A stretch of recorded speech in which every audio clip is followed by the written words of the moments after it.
ಚಿತ್ರದುರ್ಗದ ಮುರುಘಾಶ್ರೀ ಪ್ರಕರಣದಲ್ಲಿ ದೊಡ್ಡ ತಿರುವು ಬಂದಿದೆ. ಸುಮಾರು 3 ವರ್ಷಗಳಿಂದ ರಾಜ್ಯದಾದ್ಯಂತ ಚರ್ಚೆಯಾಗ್ತಾ ಇದ್ದ ಮೊದಲ ಪೋಕ್ಸೋ ಕೇಸ್ನಲ್ಲಿ ಚಿತ್ರದುರ್ಗ ಜಿಲ್ಲಾ ಮತ್ತು 2ನೇ ಹೆಚ್ಚುವರಿ ಸೆಷನ್ ಕೋರ್ಟ್ ಮಹತ್ವದ ತೀರ್ಪು ನೀಡಿ ಮುರುಘಾ ಮಠದ ಡಾ ಶಿವಮೂರ್ತಿ ಶರಣರು ಸೇರಿದಂತೆ ಉಳಿದ ಆರೋಪಿಗಳನ್ನು ಸಂಪೂರ್ಣ ಖುಲಾಸೆಗೊಳಿಸಿದೆ.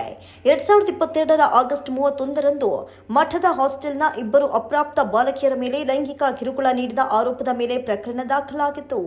ನಂತರ ಸೆಪ್ಟೆಂಬರ್ 1ರಂದು ಶ್ರೀಗಳ ಬಂಧನವಾಗಿದ್ರು. 14 ತಿಂಗಳ ಜೈಲು ವಾಸದ ಬಳಿಕ 2023ರ ನವೆಂಬರ್ 16ರಂದು ಷರತ್ತುಬದ್ಧ ಜಾಮೀನಿನ ಮೇಲೆ ಹೊರಬಂದಿದ್ರು. ವಿಚಾರಣೆ ಬಳಿಕ ಸಾಕ್ಷಿ ಪ್ರಮಾಣಗಳನ್ನು ಪರಿಗಣಿಸಿದ ಕೋರ್ಟ್ ಮುರುಘಾ ಶರಣರಿಗೆ ನಿರ್ದೋಷಿ ಅಂತ ಸ್ಪಷ್ಟವಾಗಿ ಹೇಳಿದೆ. ಹಾಗೆಯೇ ಪ್ರಕರಣದ 2ನೇ ಆರೋಪಿ ರಶ್ಮಿ ಹಾಗೂ 4ನೇ ಆರೋಪಿ ಮಠದ ಮ್ಯಾನೇಜರ್ ಪರಮಶಿವಯ್ಯ ಕೂಡ ಆರೋಪ ಮುಕ್ತರಾಗಿದ್ದಾರೆ. ತೀರ್ಪಿನ ಸಂದರ್ಭದಲ್ಲಿ 3 ಕೂಡ ನ್ಯಾಯಾಲಯದಲ್ಲಿ ಖುದ್ದಾಗಿ ಹಾಜರಾಗಿದ್ರು. ಮಠದ ಹಾಸ್ಟೆಲ್ನ 2 ಬಾಲಕಿಯರ ದೂರು ಆಧಾರವಾಗಿ ಮೈಸೂರಿನ ನಜರ್ಬಾದ್ ಠಾಣೆಯಲ್ಲಿ ಮೊದಲ ಪೋಕ್ಸೋ ಕೇಸ್ ದಾಖಲಾಗಿತ್ತು.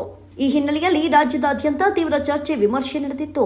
ಈಗ ಖುಲಾಸೆ ತೀರ್ಪು ಬಂದಿರೋದ್ರಿಂದ ಈ ಸಂಚಲನಾತ್ಮಕ ಪ್ರಕರಣಕ್ಕೆ ತಾತ್ಕಾಲಿಕ ತೆರೆ ಬಿದ್ದಂತಾಗಿದೆ.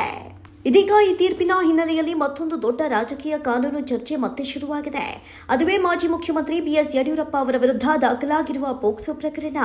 ಬಾಲಕಿಯೊಬ್ಬಳಿಗೆ ಲೈಂಗಿಕ ಕಿರುಕುಳ ನೀಡಿದ ಆರೋಪದ ಮೇಲೆ ಅವರ ವಿರುದ್ಧ ದಾಖಲಾದ ಪ್ರಕರಣವನ್ನು ರದ್ದುಪಡಿಸಲು ಯಡಿಯೂರಪ್ಪ ಸಲ್ಲಿಸಿದ್ದ ಅರ್ಜಿಯನ್ನ ಕರ್ನಾಟಕ ಹೈಕೋರ್ಟ್ ಇತ್ತೀಚೆಗೆ ಸ್ಪಷ್ಟವಾಗಿ ನಿರಾಕರಿಸಿದ್ದೇ ಇದಕ್ಕೆ ಕಾರಣ.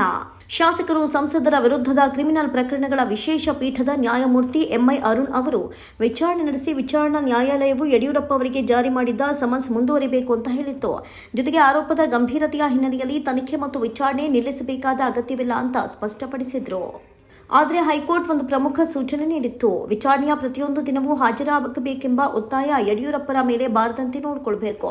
ಅವರ ಹಾಜರಾತಿ ಅಗತ್ಯವಿಲ್ಲದ ದಿನಗಳಲ್ಲಿ ವಿನಾಯಿತಿ ಅರ್ಜಿ ಸಲ್ಲಿಸಿದರೆ ವಿಚಾರಣಾ ನ್ಯಾಯಾಲಯ ಅದನ್ನು ಪರಿಗಣಿಸಬೇಕು. ಹಾಗೆಯೇ ಕಾನೂನಿನಲ್ಲಿ ಇರುವ ಯಾವುದೇ ಹಕ್ಕುಗಳನ್ನು, ಉದಾಹರಣೆಗೆ ಆರೋಪ ಕೈಬಿಡುವ ಅರ್ಜಿಯನ್ನು ಸಲ್ಲಿಸಲು ಯಡಿಯೂರಪ್ಪ ಸಂಪೂರ್ಣ ಸ್ವತಂತ್ರರಾಗಿದ್ದಾರೆ ಅಂತ ಪೀಠ ಸ್ಪಷ್ಟಪಡಿಸಿತ್ತು. ಒಟ್ಟಾರೆ ಹೇಳಬೇಕಾದ್ರೆ ಒಂದು ಕಡೆ ಮುರುಘಾ ಶ್ರೀಗಳ ಪೋಕ್ಸೋ ಪ್ರಕರಣ ಸಂಪೂರ್ಣ ಖುಲಾಸೆಯಾಗಿ ಮುಕ್ತಾಯವಾದರೆ ಮತ್ತೊಂದು ಕಡೆ ಯಡಿಯೂರಪ್ಪನವರ ಪ್ರಕರಣ ಮುಂದಿನ ದಿನಗಳಲ್ಲಿ ಹೇಗೆ ಸಾಗುತ್ತೆ ಎಂಬ ಪ್ರಶ್ನೆ ರಾಜ್ಯ ರಾಜಕೀಯದಲ್ಲಿ ಮತ್ತೆ ಚರ್ಚೆಗೆ ಬಂದಿದೆ.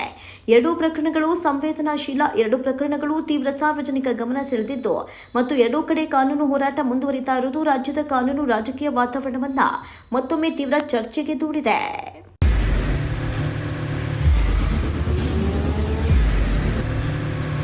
ಪ್ರಜಾಮಾರ್ಗ ನ್ಯೂಸ್, ಇದು ಜನಸಾಮಾನ್ಯರ ಧ್ವನಿ. ನಮಸ್ಕಾರ.